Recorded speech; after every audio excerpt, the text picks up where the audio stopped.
आज हम कक्षा 10वीं के अंग्रेजी पाठ from the diary of Anne Frank के बारे में जानेंगे। ये पाठ एन फ्रैंक नाम की एक 13 साल की यहूदी लड़की की डायरी से लिया गया है। यह वह समय था जब दूसरा विश्व युद्ध चल रहा था और यहूदियों पर अत्याचार हो रहे थे।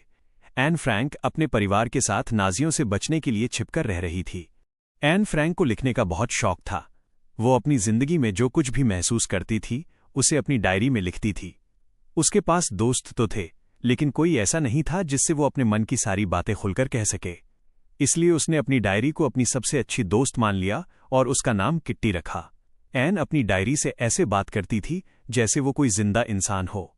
एन अपने स्वभाव के बारे में बताती है कि वो बहुत ज्यादा बोलती है और अपनी बात खुलकर रखना पसंद करती है। लोग उसे बातूनी कहते थे, लेकिन एन मानती थी कि बोलना उसकी आदत नहीं बल्कि उसकी प्रकृति है। स्कूल में उसके गणित के अध्यापक का नाम मिस्टर कीसिंग था। वे एन के ज्यादा बोलने से परेशान रहते थे। एक दिन मिस्टर कीसिंग ने एन को सजा के रूप में एक निबंध लिखने को कहा। निबंध का विषय था अ चैटरबॉक्स, यानी एक बातूनी लड़की। एन ने इस निबंध में बहुत समझदारी से लिखा कि बोलना एक स्वाभाविक आदत है और इसे पूरी तरह बदला नहीं जा सकता। लेकिन इसके बाद भी शिक्षक ने उसे दोबारा सजा दी और नया निबंध लिखने को कहा। आखिरी बार एन ने निबंध को एक कविता के रूप में लिखा, जिसमें उसने बत्तख के बच्चों का उदाहरण दिया और मजाकिया अंदाज में अपनी बात रखी।